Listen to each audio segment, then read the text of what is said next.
Welcome to Gifts in Strange Wrapping Paper, a podcast where we explore the transformative power of life's unexpected challenges. I'm your host, Kelly Getz, an intuitive educator and leadership coach.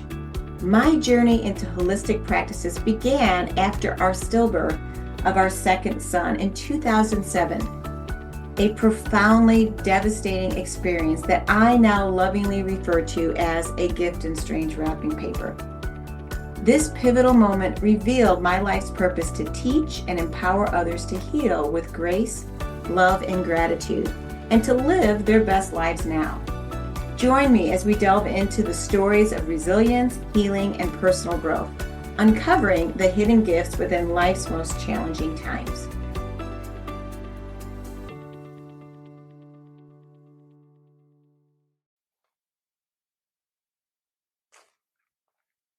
Hello, this is Kelly Getz with another opportunity to share with you gifts in strange wrapping paper.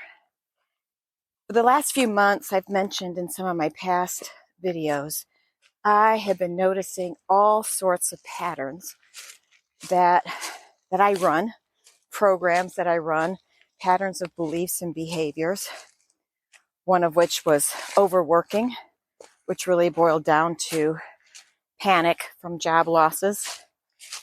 And there's others, which I won't get into. Well, okay, let's just say overworking, people pleasing, not giving myself space and time to take care of myself, fill myself up. And it's been an interesting journey. And I'm finally getting all the gifts in strange wrapping paper.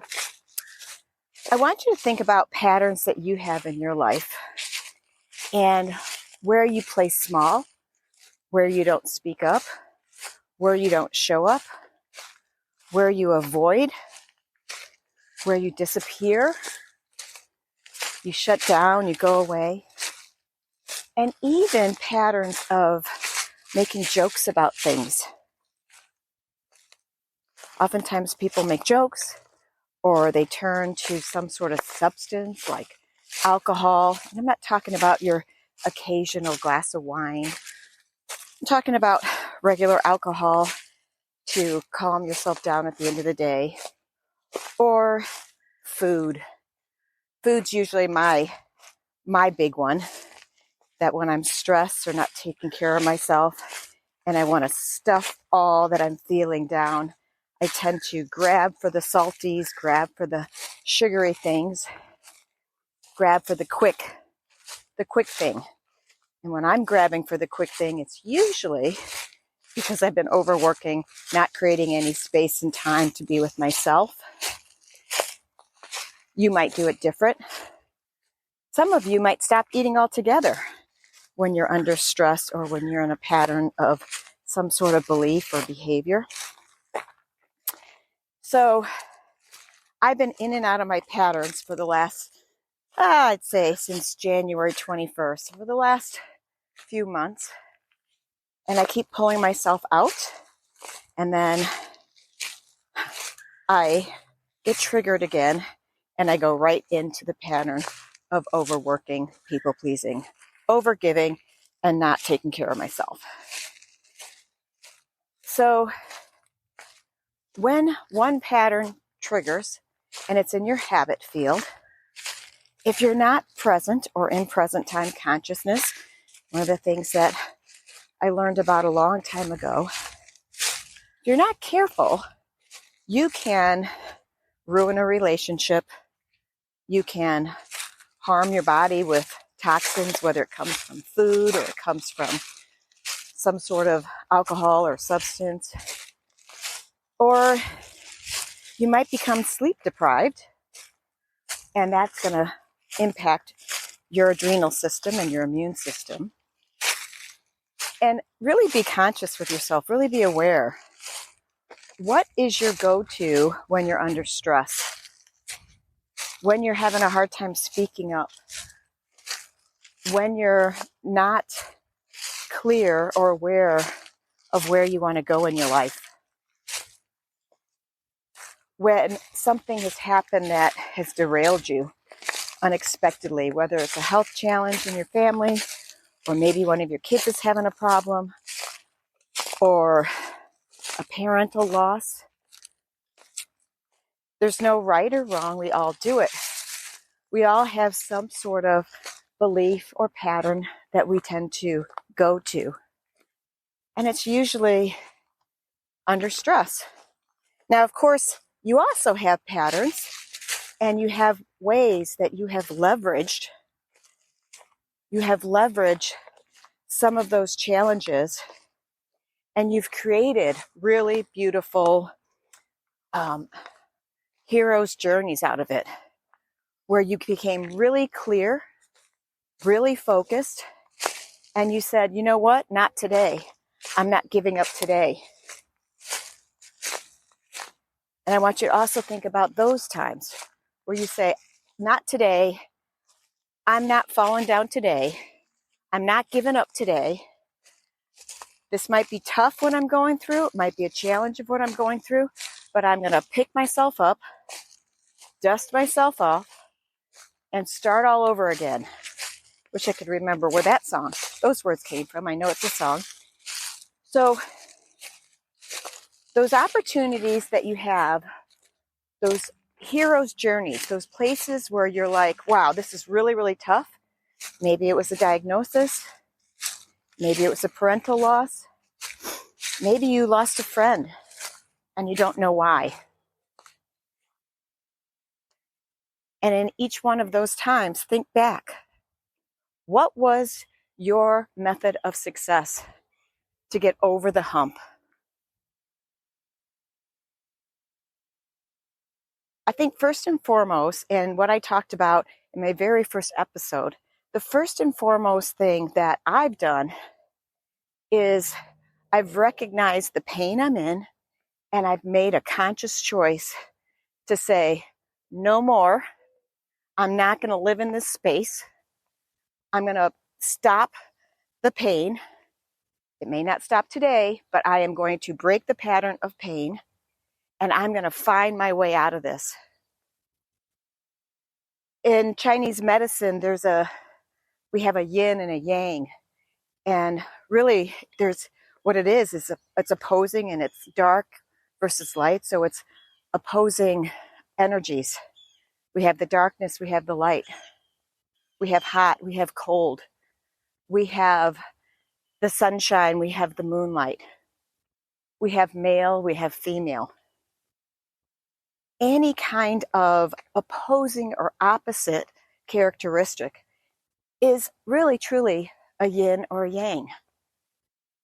In the 5 rhythms, formerly and most likely called the 5 elements, we have water. We have the slow trickling river is yin, and then we have the waterfall.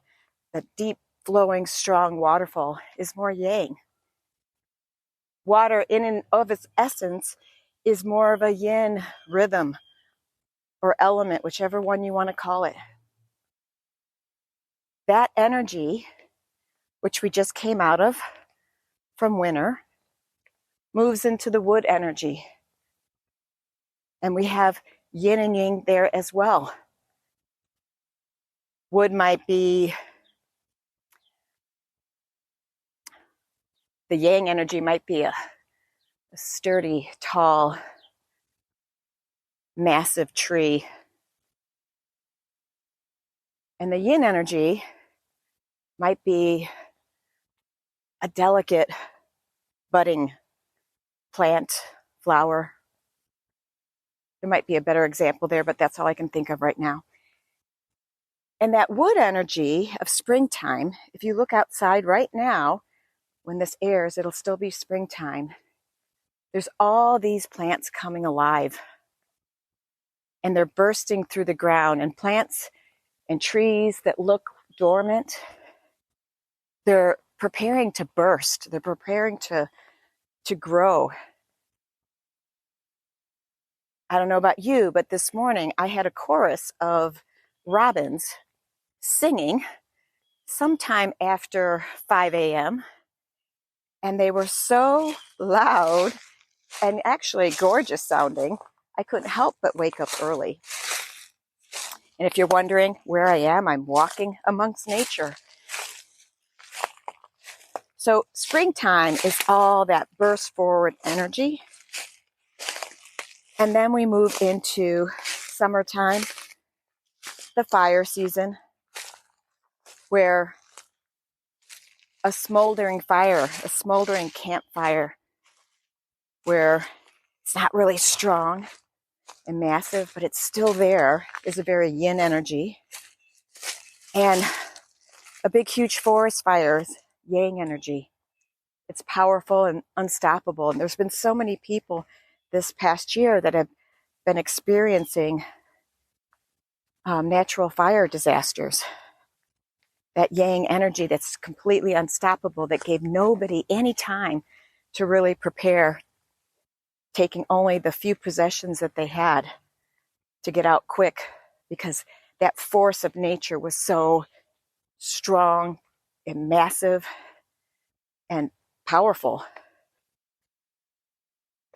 And again, the yin part of fire is, as the fire is going out, there's still a fire there, there's still a spark, but it's there. It's not hurting anything, might even be enjoyable. The fire rhythm moves to earth. And some models you'll see the earth rhythm a little bit different. And I will put a link for a free 5 rhythms class on my website down below, so you can learn a little bit more about how these rhythms apply to you. But earth is about connection. It's about family. It's about community. And it comes later in the year. It's like harvest time, where you gather all of the great things, everything that you've sowed, plants that you've planted over the summer, and you collect it. You gather people to you, and it's a place where you can nurture others, gather others, share in that joy. The yang energy is about feeding others, serving others, providing for others, giving to others. And the spleen energy is about metabolizing. That's the yin energy. And that energy really is meant to nurture within, to take care of your needs, fill up your cup. The unfortunate thing, or the common thing, when you are someone that overworks, perhaps in your wood energy, although it can be any rhythm, or you overgive, or you attempt to please, is the first thing that goes is that yin energy of earth, where you stop filling your bucket up. And I hear woman after woman after woman talking about giving to everyone else. And it's not just women. The last few days I've been listening to men talk about the same thing, wanting to provide, wanting to give to their family, wanting to take care of their parents who really don't want to be taken care of. They want to live their life, right? And what happens is when we are overgiving to everybody else, we stop serving ourselves that plate of food, or we don't eat the right foods, or we adopt habits that aren't going to help us feel fed energetically, emotionally, spiritually. And for you, it might be whatever that particular thing is for you. So then we have, at the end of the cycle, is late autumn, earth being early autumn, metal being late autumn. And that metal rhythm is about, it can be about letting go. It can be about grief. It can be about inspiration. And metal is also about looking at the entire cycle and saying, hey, what's working? What's not working? And discovering what's working and not working and making some refinements to it. Making beautiful refinements. So a yang representation of metal could be our skyscrapers, our beautiful skyscrapers. And the yin essence of metal is the beautiful refined metal that we turn into jewelry, would be more yin. Now, within that category, and I do like diamonds, within that category, you could find yang and you could find yin again. Because the reality is, you can always go deeper in opposites. You'll always find the light, which is the yang, in the darkness, and you'll always find the darkness in the light. So things just keep subcategorizing. They just keep going deeper and deeper and deeper because we're multidimensional. Energies are multidimensional. They're subtle in so many ways. They can be really simple. They can also be really complex.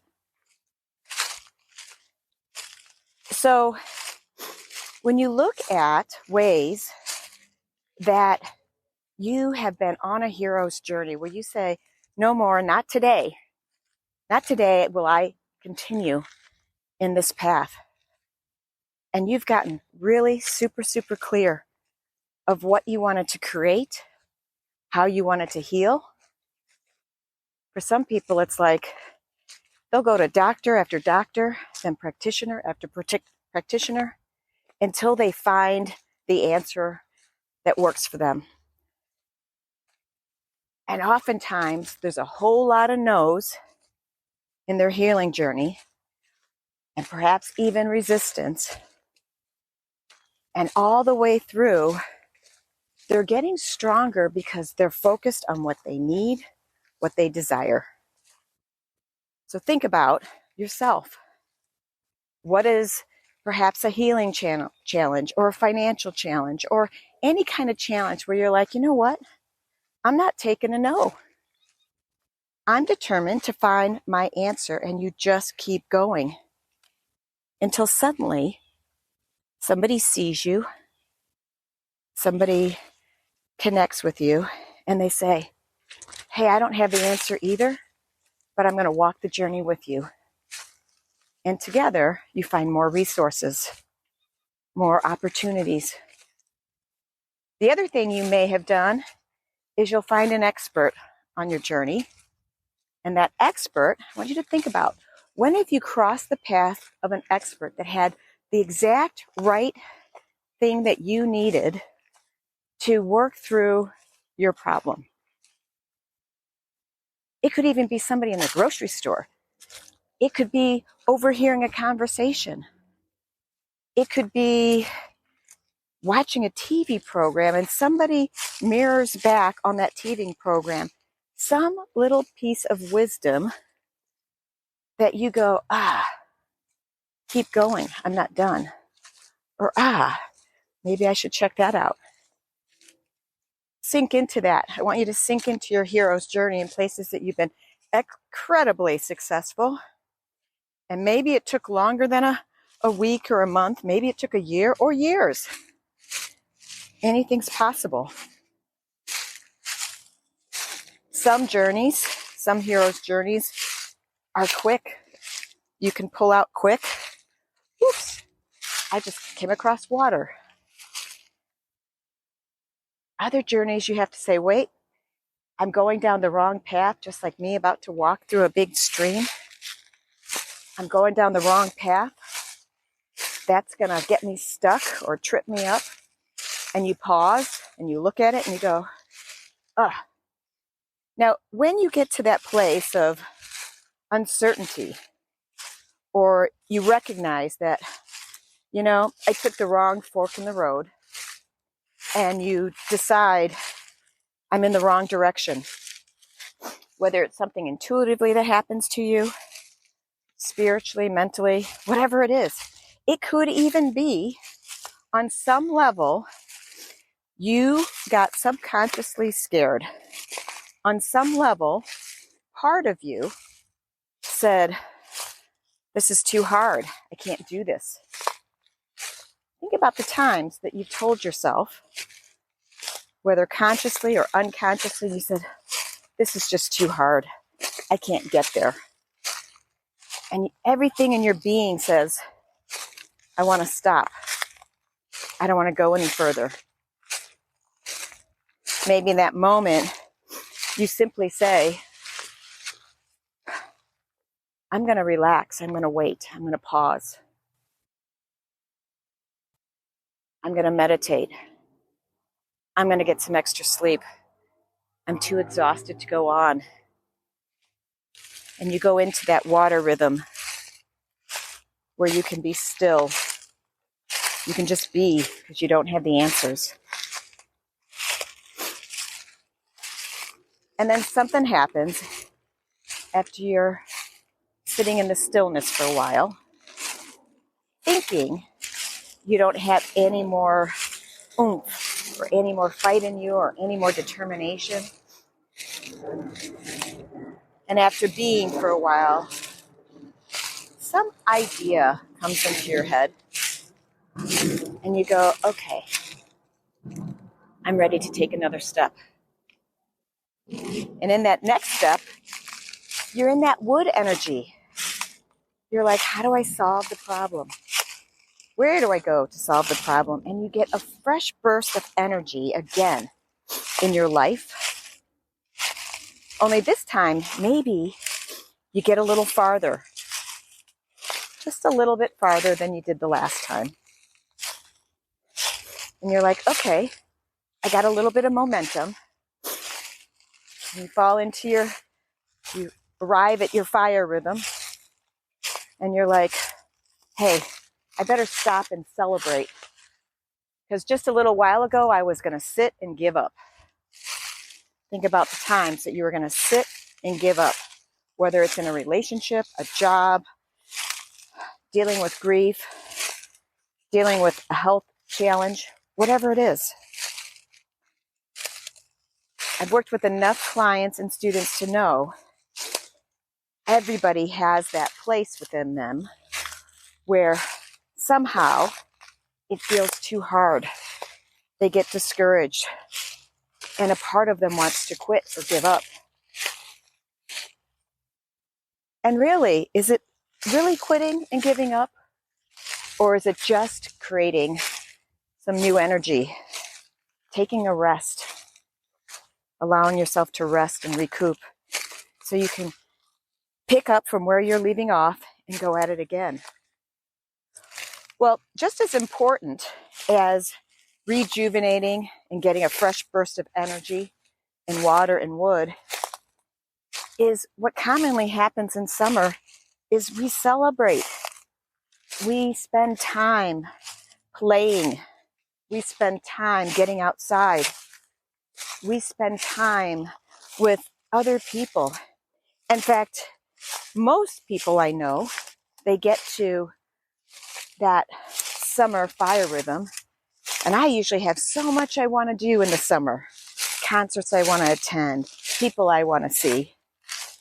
And like, I can't wait for summer and fire.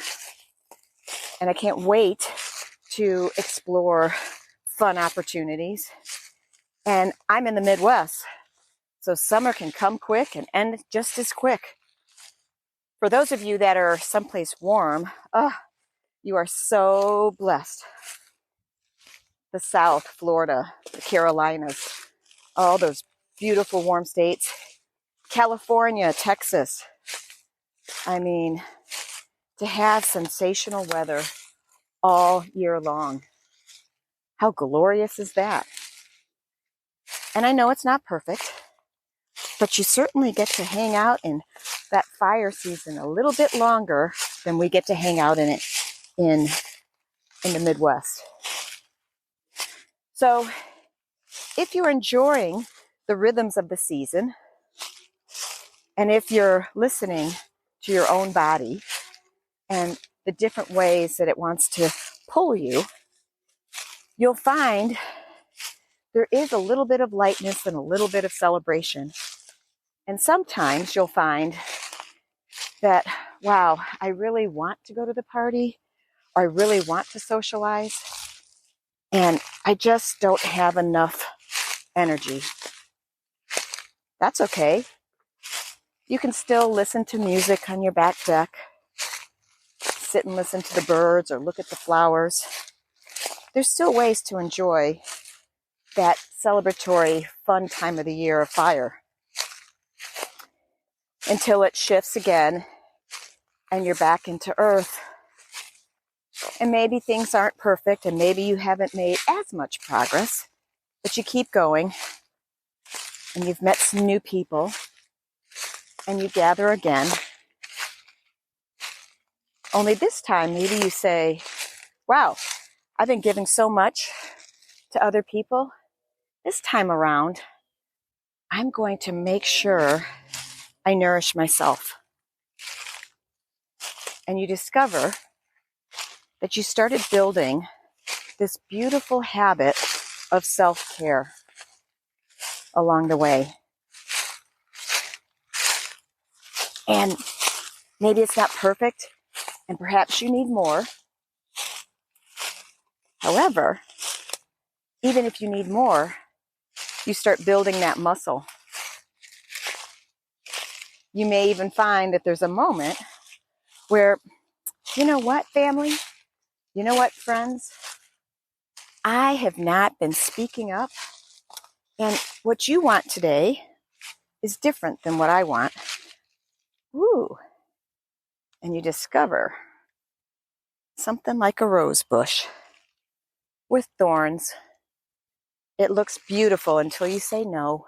I'm not saying that early autumn is for roses or thorn roses, but I'm just literally falling into one. And when you start saying no to other people so that you can say yes to you, sometimes it gets prickly. Sometimes they don't like it. Most people don't like change. And if they're not aware and they're not doing their own growth work, they might get a little prickly because instead of you saying yes every single time, you've started to arrive at a no. A much clearer no, not as many maybes, and fewer yeses. Change in our outside world can oftentimes get prickly. And then you keep moving around your rhythms, just like the rhythms of nature, arriving back at metal to say, okay, what more can I learn from this process I've been in? Where do I go from here? Until you start again, back at water.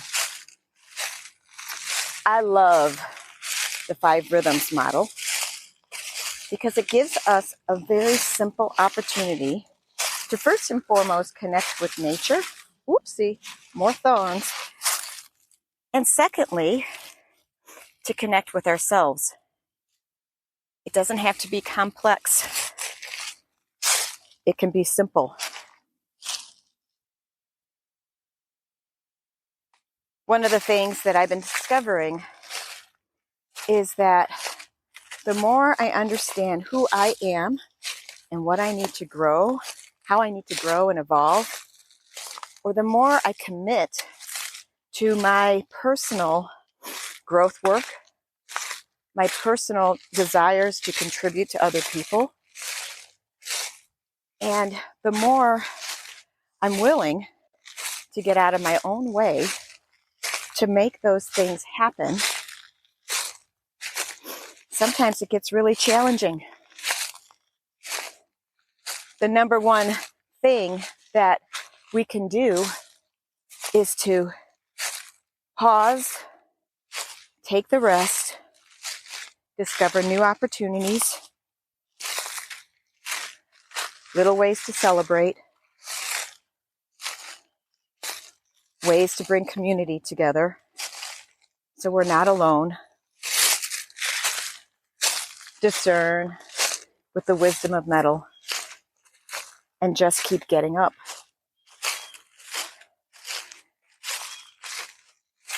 So I want you to think of times you've been challenged, those times that have been really super hard.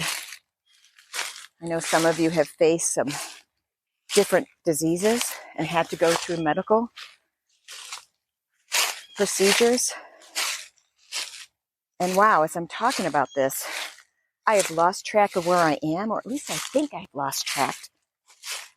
And that can happen to you, where you think you've lost sight of where you're going, or you forgot why you were on the journey in the first place.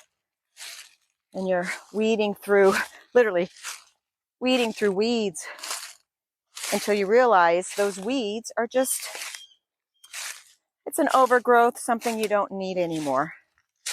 And you pluck it and you remove it from your life, whether it's a toxic individual or toxic food or toxic behaviors. And you honor yourself for making small little shifts until you get up again.